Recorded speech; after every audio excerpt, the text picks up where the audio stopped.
Welcome back to the Buck Sexton Show. We just were hearing about Biden being Biden. And I guess my Biden is now turning into my David Gergen. You know, there's gurgling with Gergen over at CNN.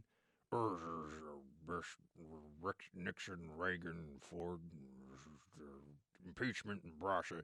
And they all look at David Gergen. Oh, David Gergen, tell us more about what the future of America holds. 1776, 1791, and 1857 is the year I was born, actually. 1857 is Sagittarius. He just says all this stuff. And Biden has a little bit of that going on. Hey, the real thing, I'm really I'm really into what I'm saying, but I don't know what I'm saying, and we can fix all the things, but I mean I can't fix the things without fixing them, and not 6, 7. It's just, this is the Democrat frontrunner, Joe Biden, blue collar Joe. His son's not blue collar. Son's making $50K a month to not do anything. His son's making $50K a month to eat, breathe, and sleep wherever he chooses. But nonetheless, Biden's out there doing his thing. Oh wait, we gotta deal with this. We'll go back to policy. We gotta talk Syria. We gotta talk about guns. But so it's like, I don't want you to think that I want to take your guns, but like, I'm totally going to take your guns. So let's just take a moment, though. This is because the Hunter Biden thing, that was we knew that's why Hunter Biden gave his interview, did an interview with a friendly, of course, over, what was it, ABC. I can never keep all these places straight. And here's how it went when Joe was asked about his son at the debate last night. Play clip 4, please. If it's not okay for a president's family to be involved in foreign businesses, why was it okay for your son when you were vice president? Vice President Biden? Look, my son did nothing wrong. I did nothing wrong. I carried out the policy of the United States government in rooting out corruption in Ukraine. And that's what we should be focusing on.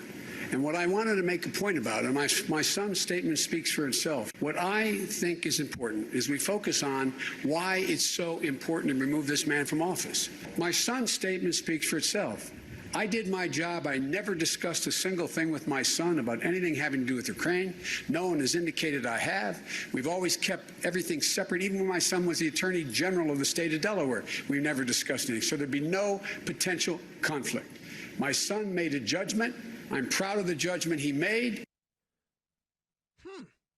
Proud of the judgment his son made. That's an interesting take. Notice how Biden kept falling back into the statement speaks for itself, and the statement speaks for itself, and that statement, you know where I'm going with this. Almost like he was trying to stick to the script to make sure he didn't give anybody any openings. Here's the problem that Joe Biden has with this whole Hunter Biden situation. What we know already looks bad. I'm not saying it's illegal. It's just gross. It's already established that it's gross. And for Democrats who have been running around with their hair on fire, screaming about everything that Trump does, Trump's family, the emoluments clause, it seems quite a bit hypocritical, doesn't it? To say now, well, sure, the vice president's son was making all this money in a country that really needed U.S. aid at the time and assistance, and the guy who was running policy in that country, his son's getting paid all this money. See, this is where we could take a step back and discuss that there is a legalized system of bribery in this country for politicians. It exists. It exists right now, and it's bipartisan. I do not sit here and insult the cognitive abilities of a single listener to this show by pretending that this is only a Democrat thing. Now, of course, the Republicans that get in on this too. Democrats are worse. It's pretty much always true. But Republicans do this too.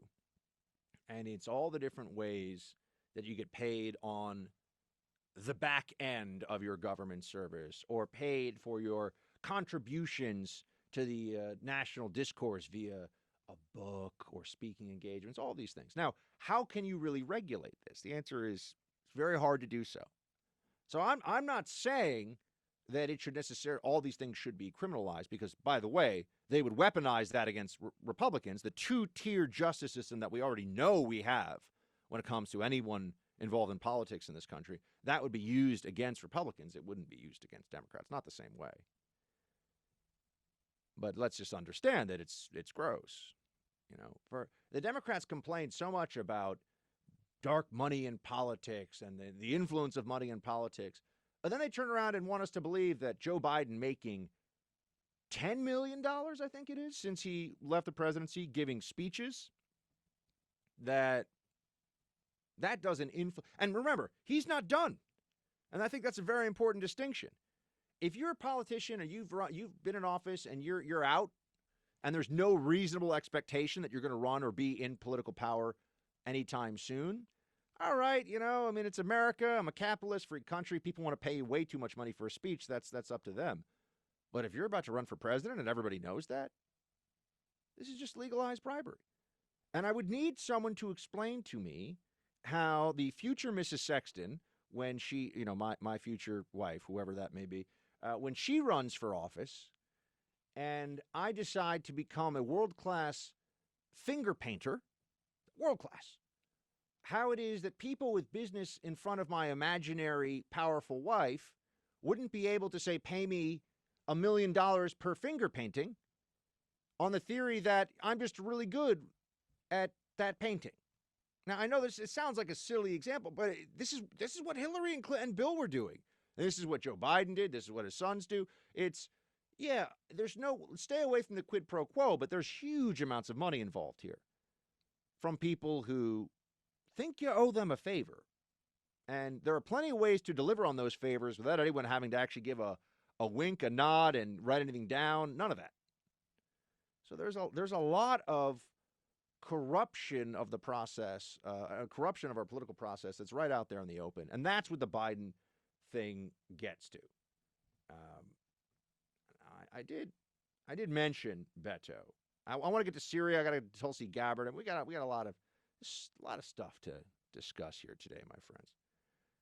And the entire news media, because they're all obsessed with politics, they're just going to do the debate all day. I mean, there's very little breaking news that's going to happen today. There's very little, knock on wood, I shouldn't say that. I think I knocked on wood once before on the show, and somebody's like, that's a pagan ritual or something. I was like, is it really? Or it's it's a pagan superstition? I don't know why one would, I don't know where the knocking on the wood comes from, but hopefully there won't be, by the time you listen to this, there won't be some huge news story that breaks. But back to Beto O'Rourke and guns. So Beto is still running for president, and I'm not even sure Beto knows why he is running for president, because, he's not going to win, and his brand, I think, is actually even more damaged, even though he was born, as he said, to do this. This is when Beto was asked specifically about his plan for confiscation of firearms and whether or not he respects the Second Amendment. Here's what Beto says. Here's where he goes. Play 7, please. People who don't give up their weapons. And follow the law. Just to follow up, your expectations aside, your website says you will find people who don't give up their weapons. That doesn't take those weapons off the street. So to be clear, exactly how are you going to take away weapons from people who do not want to give them up and you don't know where they are? If someone does not turn in an AR-15 or an AK-47, one of these weapons of war, or brings it out in public and brandishes it in an attempt to intimidate, as we saw when we were at Kent State recently, then that weapon will be taken from them. If they persist, there will be other consequences from law enforcement. But the expectation is that Americans will follow the law. I believe in this country. I believe in my fellow Americans. I believe that they will do the right thing. Thank you. What Beto is saying here, and I'm not doing but in other words, what you're saying, I mean, what he is establishing, in his own words, but what he's establishing as the future under a Beto O'Rourke presidency, which is never going to happen, but is if you don't want to give up your Second Amendment rights, and if you don't want to give up lawfully purchased firearms as somebody who has never broken any firearms law, and certainly never ever broken any serious laws that would prevent you from having a firearm. If you're a lawful gun owner, Beto O'Rourke is willing to say, comply or we will make a criminal of you. We will send law enforcement after you. We will tell people that they either hand in their weapons or they could go to prison. Now, Democrats have been pretending for as long as I've been an adult that this is not what they want. Now we have a Democrat candidate on the stage very clearly telling us that that is exactly what they want. And the moment that you concede on assault rifles, so-called assault rifles, please, I appreciate it. I know there's so many people in this audience that know a tremendous amount about firearms, but I don't know what else. Semi-automatic rifles? Is that what you want me to say? But it's not all semi-automatic rifles. It's just the scary-looking ones. Anyway, so I use the term because this is the term. If we come up with a better term, that sounds fine for me. But once they take the rifles and that confiscation starts to happen, then people will probably, and the Democrats, the left, will turn around and they'll say, glad we've established how to do this. But the real gun violence problem is from handguns. And then they're going to come for your handguns too. They have to. Because there's no rational basis to take semi-automatic rifles away from you and not take handguns away from you when over 95%, 97% of the violence from guns of any kind is handguns. So the 1-2 punch is quite obvious there. First, it can start with the rifles, and then once they've done this mass confiscation, now I'm sure there's also a sense out there right now, good luck with that. And even Anderson Cooper had a moment of keeping it real there. He's like, you don't even know who has the guns, which is true. Which is also why universal background checks are so important to the left. They are putting in place the pieces for a national gun registry and for the very process of forced confiscation of firearms on penalty of imprisonment. That is what is being discussed in this Democrat debate. It's not an exaggeration. I'm not misconstruing the words. They are talking about taking your guns and sending you to prison if you don't do it. And very few people on that side, I didn't see anybody say, whoa, that's crazy. So even if they don't go along with it, they're not saying they would stop it either. You want to talk about pulling this country apart? Can you imagine what that would be like? What you're going to send federal agents into people's homes who have never committed any crime in their lives and who have been, in many cases, lawful, law-abiding gun owners for decades, making themselves and their community safer in the process, and you're going to say, give me your guns or else you're going to prison?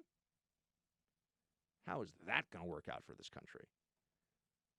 Well, I also want to talk to you about Tulsi and Syria. That's coming in just a sec. The slaughter of the Kurds being done by Turkey is yet another negative consequence of the regime change war that we've been waging in Syria. Donald Trump has the blood of the Kurds on his hand, but so do many of the politicians in our country from both parties who have supported this ongoing regime change war in Syria that started in 2011, along with many in the mainstream media who have been championing and cheerleading this regime change war. Not only that, but New York Times and CNN have also smeared veterans like myself for calling for an end to this regime change war. Just 2 days ago, the New York Times put out an article saying that I'm a Russian asset and an Assad apologist and all these different smears. This morning, a CNN commentator said on national television that I'm an asset of Russia. Completely despicable. As president, I will end these regime change wars by doing two things: ending the draconian sanctions that are really a modern-day siege, the likes of which we are seeing Saudi Arabia wage against Yemen, that have caused tens and thousands of Syrian civilians to die and to starve. And I would make sure that we stop supporting terrorists like al-Qaeda in Syria. Tulsi going after CNN and the New York Times was my favorite part of last night, I have to tell you. And you know that she is, of the Democrats on the stage, she is my favorite. And it's because of her policies and her service to the country. Thank you very much. But she's my favorite Democrat on the stage. But there's no question. I mean, Yang is number two. If you ask me right now, who would I pick for president if I had to? Don't get mad at me. Say, Buck, are you a bad thing, Trump? Of course not. But if I had to pick a president or vice president from that stage, it would be President Tulsi and Vice President Yang. Those would be my picks. If you have to have Democrats. And on the flip side, if you're asking me the worst combination on that stage, it would be President Beto and Vice President either Bernie or Castro. I'm not sure. I think that would be my ranking. So, and who did well last night, by the way? Well, maybe I'll get to that in a few moments because I'm getting away from what Tulsi was saying here. Blaming the Trump administration for what has happened with the Kurds. Look, they made a decision. They pulled out 50 troops. There's still about 1,000 or so troops in Syria. But pulling back from an area the Turks have now waged an incursion into, it's fair to say that this resulted from Trump administration action, but it's also important to understand that 500,000 people have died in Syria, almost all of it under Obama's watch. Okay? 500,000 people in what is a civil war about control of that territory. ISIS has been defeated. Trump gets far too little credit for the escalation in the air campaign, working with the Kurds on the ground, and the destruction of ISIS that resulted, the liberation of the city of Raqqa. He should get much more credit for that than he does, but he does not. But on this point about regime change, and this is where I break with a fair amount of Republicans too, if the purpose of our presence in Syria isn't regime change, then there is no future in which we do not have the Assad regime taking control of some areas that right now are at risk of an ISIS resurgence. This is another way of saying, if our plan is not to stay and help someone topple the government in Syria, and to do so over the backing of the Iranians and the Russians and the Turks, or at least I should say the backing and or opposition of those different entities, then what are we doing? We're not going to stay in a country in the midst of a civil war with all these factions vying for control in the hopes that we're going to permanently prevent a resurgence of a terrorist group there. That's not a feasible plan. So is it regime change that we are hoping for and trying to engineer in Syria? Because if so, we have fundamentally not learned the lessons of Iraq and Afghanistan as a country. And with all the casualties, all the killed in action, the seriously wounded, all those that are taken away from their families for months, if not years at a time, in order to fight these wars from our military, we have not learned the strategic lesson of this is not something that we should do. And that's where I think Tulsi Gabbard is correct. And it was fascinating to watch all these Democrats last night say that they want to get out, Pete Buttigieg and others, they want to get out of the Middle East, but they don't want to actually ever give an order to get out of the Middle East. They don't ever want to really do it. They just want to talk about it. That's, I think, a good short description of Democrat foreign policy. A lot of talk, not a lot of action.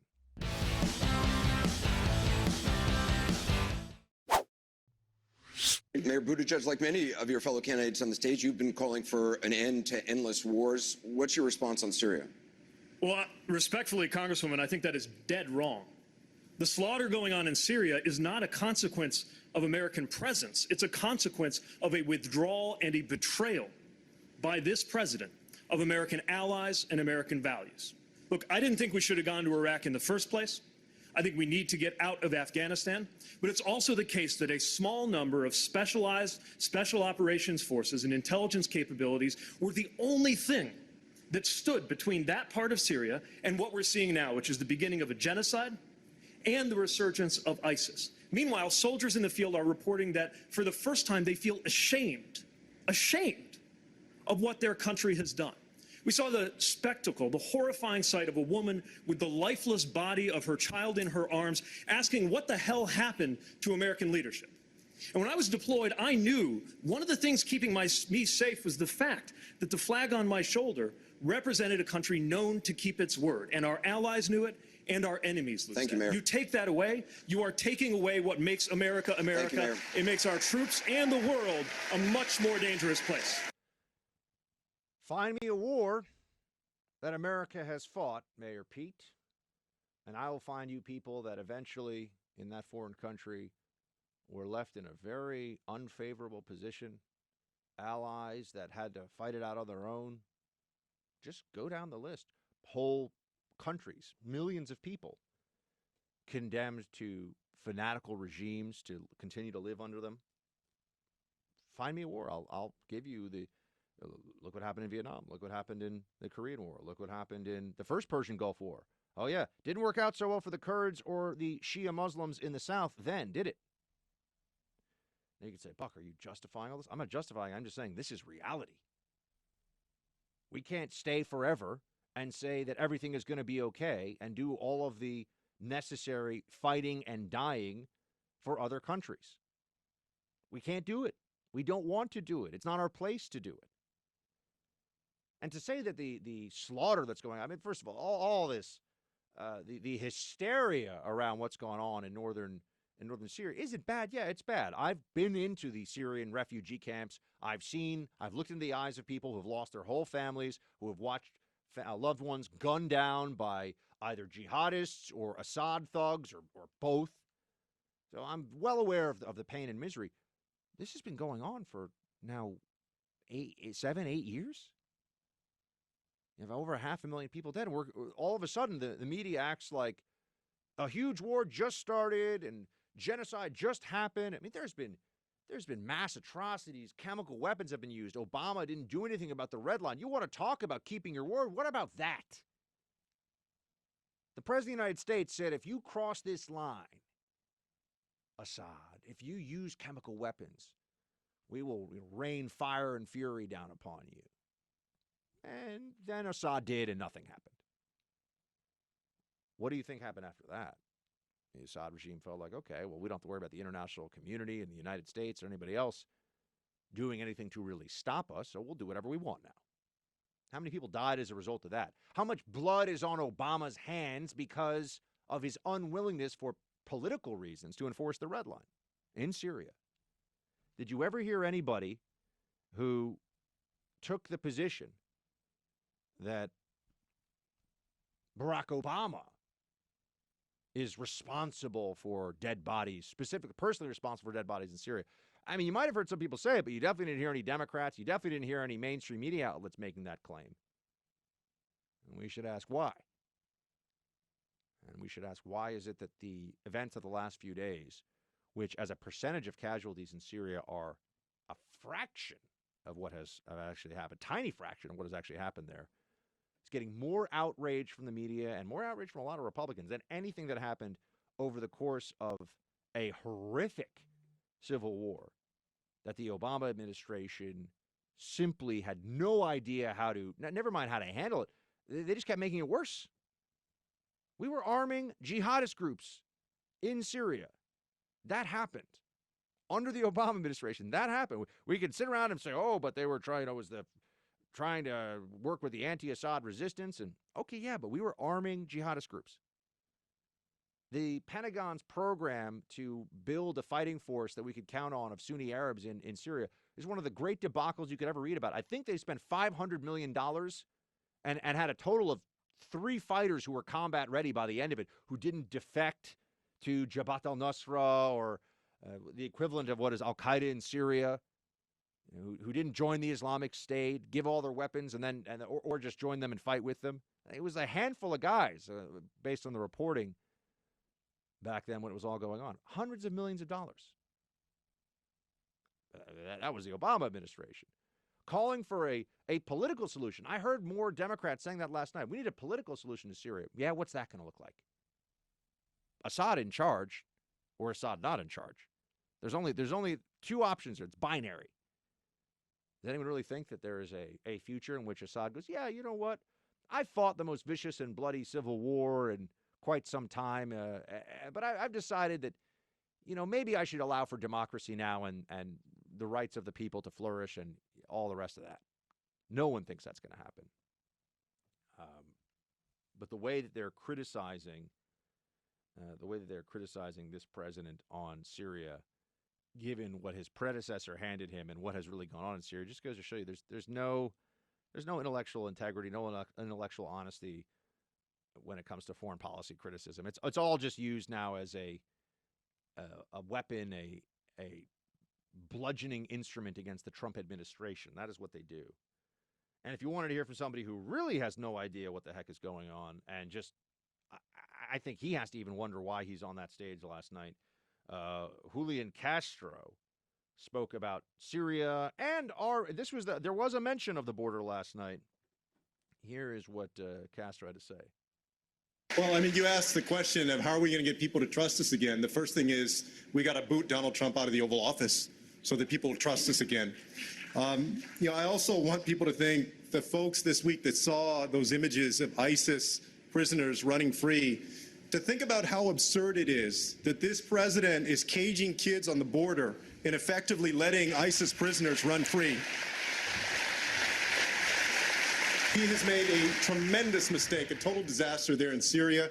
And just to connect the dots for a second, if you're Kim Jong-un, for instance, why in the world would you believe anything that this president says to contain your nuclear weapons program when he tore up an Iran nuclear agreement that we just signed 4 years ago, which was the strongest agreement to contain Iran's nuclear weapons program, and now he's abandoned the very people that we gave our word to? I would make sure that we work with our allies to pressure Syria to stop the aggression, and I support efforts at stronger sanctions than this president has announced. How much vapid demagoguery can one man work into one soundbite? If that was the goal, Castro did an admirable job. It's all over the place, and it's all just dishonest, misdirection, pandering nonsense. That was what you got from Castro. But let's look at some of this piece by piece. First of all, if Obama wanted an international treaty that would hold beyond his presidency, maybe he should have gotten a Senate-ratified treaty via Congress the way it's supposed to happen, and not just said, yeah, I'm going to commit future presidents to a crappy deal. Sorry, that's not how it works. Trump didn't sign the Iran nuclear deal. Obama should have known better, but Obama wanted a foreign policy legacy. And for people that really know anything about the Middle East, what they would tell you is that the Obama administration was so desperate for a foreign policy legacy through the Iran nuclear deal that, oh, by the way, they didn't want to do very much in Syria to try to stop the carnage because the Iranians were so invested in backing the Assad regime, and the Obama team didn't want to upset the Iranians. Yeah. Doing the mullah's bidding, you could say. So there's that.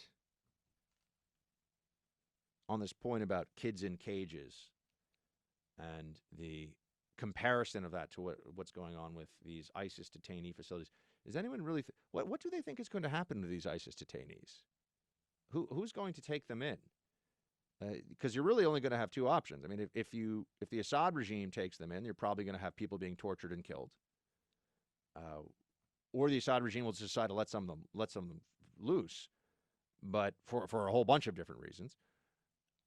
But guess what? There was no plan really to deal with all these. No one knows what's going to happen to all these ISIS detainees, and the Kurds are not in a position to hold them in a permanent status in these areas because the Kurds don't have a country. They don't have a government in Syria. We keep coming back to this reality, and we're not about to help them get one. Assad won the Syrian civil war. People don't seem to understand that basic fact. And that means we have to deal with an Assad regime that is going to take back parts of Syrian territory. And this is what's going to happen. We don't like it. The same way that, no one wants to tell you what's going to happen in Afghanistan. I will tell you, they're going to take back territory. They already have a lot of territory. The Taliban is going to take back control of whole areas of the country. And eventually they're going to try to make a play for being the national government of Afghanistan. That's what's going to happen. We can pretend that won't happen, but that is what is going to happen. So we can either deal with the world as it is, or we can deal with the world as we wish it to be and throw in a lot of delay and unnecessary expenditure of U.S. military personnel in the process. And if the removal of 50 Special Forces soldiers from one part of Syria causes a genocide and a mass calamity, we really think that leaving the 50 there for eternity is going to stop all that stuff from happening? I don't think so, friends. People have not thought this thing through very much, other than just Trump is awful. They hate Trump. He's the worst. He's so hateful. Which we need to just transition into that. This is a part of the Democrat debate that it was overwhelming. It's like they don't live in the United States, where we have no major wars currently being fought. We have an economy that is booming at levels that are so fantastic. The biggest problem we have is that we have people who believe this can't continue. We must be heading for a recession because this can't continue. And this isn't year 1 of Trump's presidency. We're going into year 4 here pretty soon. And that's where we are in the economy. Can it stay this good? Can unemployment stay this low?